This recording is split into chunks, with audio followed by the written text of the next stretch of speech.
नमस्कार, गाने अनजाने कार्यक्रम में आप सभी दर्शकों का बहुत बहुत स्वागत है। मैं हूं आपके साथ शिल्पी।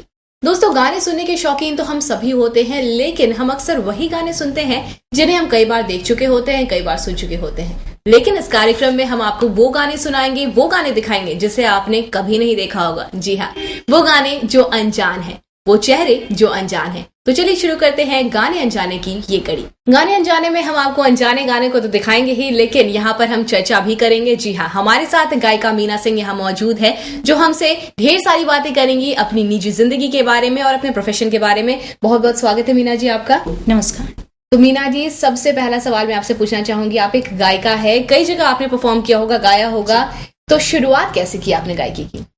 सही मायनों में मेरी शुरुआत शादी के बाद ही हुई गायकी की। मायके में तो मेरी हो नहीं पाई थी संगीत की शिक्षा, लेकिन मैंने जब मेरी शादी हुई तो मैंने सोचा कि यही वक्त है जब मैं इस क्षेत्र में कुछ आगे कर सकती हूँ, कुछ अच्छा कर सकती हूँ। बढ़ते हैं पहले गाने की ओर।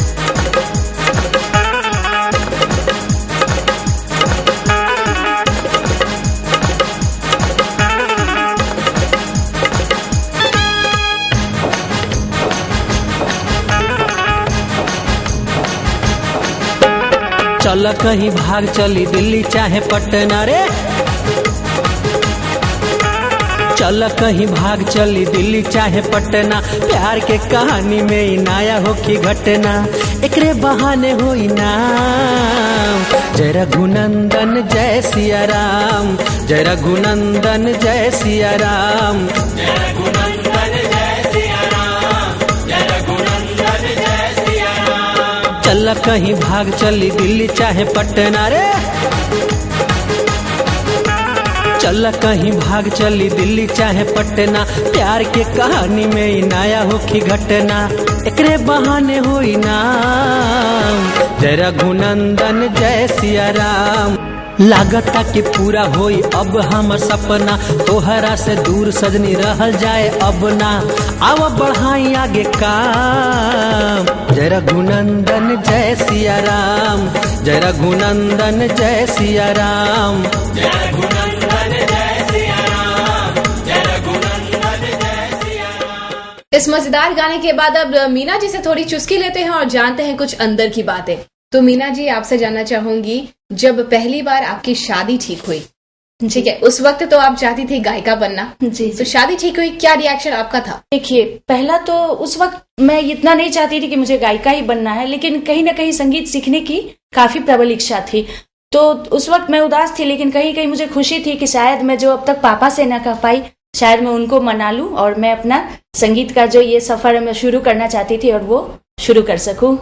तो ऐसे ही मजेदार बातें यहाँ चलती रहेंगी, पर यहाँ हम बढ़ेंगे अपने अगले गाने की ओर।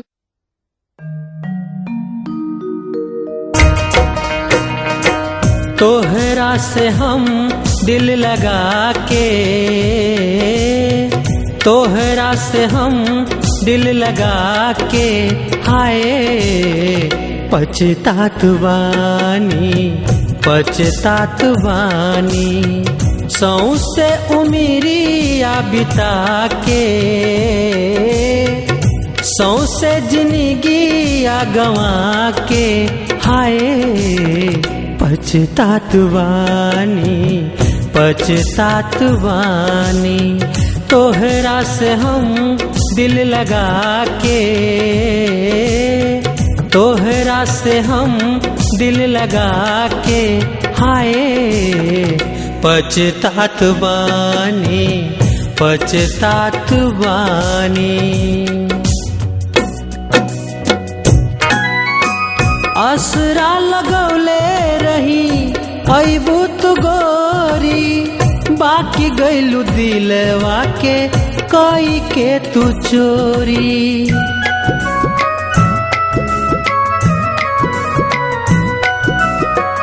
असरा लगौले रही अइबू तू गोरी, बाकी गइलू दिलवा के कई के तू चोरी, रहिया में आँखिया बिछा के। तो चलिए इस मजेदार गाने के बाद अब हम बात करेंगे मीना जी से। मीना जी हमारे साथ यहाँ पर मौजूद है। मीना जी, आपसे जानना चाहूंगी, आप एक गायिका है, शादी के बाद क्या आपने अपने हस्बैंड के लिए कोई गाना गाया? जी हाँ, मैंने काफी बार उन्हें सुनाया है अपना गाना, या यूं कहिए मैंने उन्हें अपना गाना सुना के बहुत वक्त बोर किया है। तो मीना जी क्या कहती हैं? हम भी सुनना चाहते हैं, दर्शक भी काफी इंतजार कर रहे हैं, एक गाना हो ही जाए।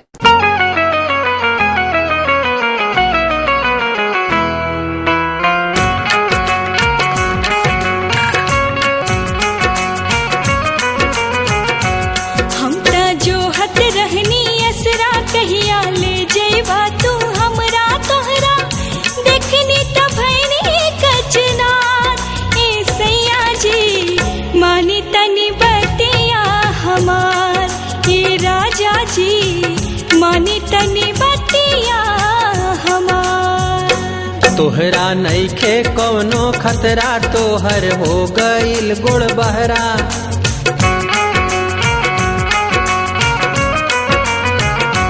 तोहरा नइखे कौनो खतरा, तोहर हो गईल गुड़ बहरा। तोहरा बनल बस गरो बाजार, संवर को चल तारू आचरा उघार।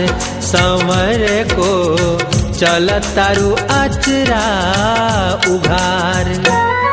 तू ब्यूटी पार्लर जालू, तू हमरा के भरमौलू, अकेले घूमे गईलू त जाके नैन लड़वलू। कि तोहरा बाटे सगरी नगरी, पटना दिल्ली आरा डिहरी, जा जा खोज जाके दोसर यार। संवर को चल तारू आचरा उघार। क्या बात है मीना जी, आपने बहुत ही बेहतरीन गाना गाया। मैं क्या बताऊँ, मुझे बहुत ही अच्छा लगा। चलिए दोस्तों, यहाँ पर गीत संगीत की बात हो ही रही है, तो हम अगले गाने की ओर बढ़ते हैं।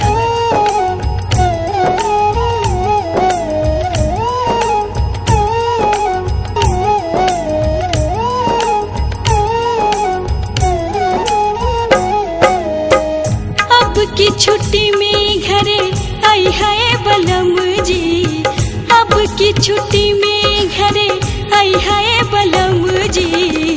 तू त परदेसी हो गईला, हाय तू त परदेसी हो गईला। जाय के जे होई चली जई है बलम जी, जाय के जे होई चली जई है बलम जी। तू त परदेसी हो गईला, परदेसी हो गईला।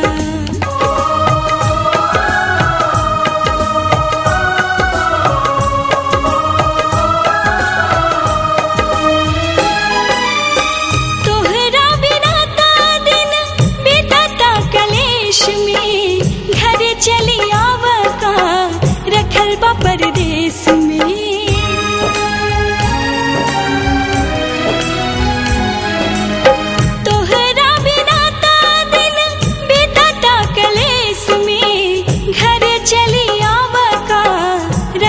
परदेश में सुना घर अंगना सजई है बलम जी, सुना घर अंगना सजई है बलम जी। तू त परदेसी हो गईला, हाय तू त परदेसी हो गईला।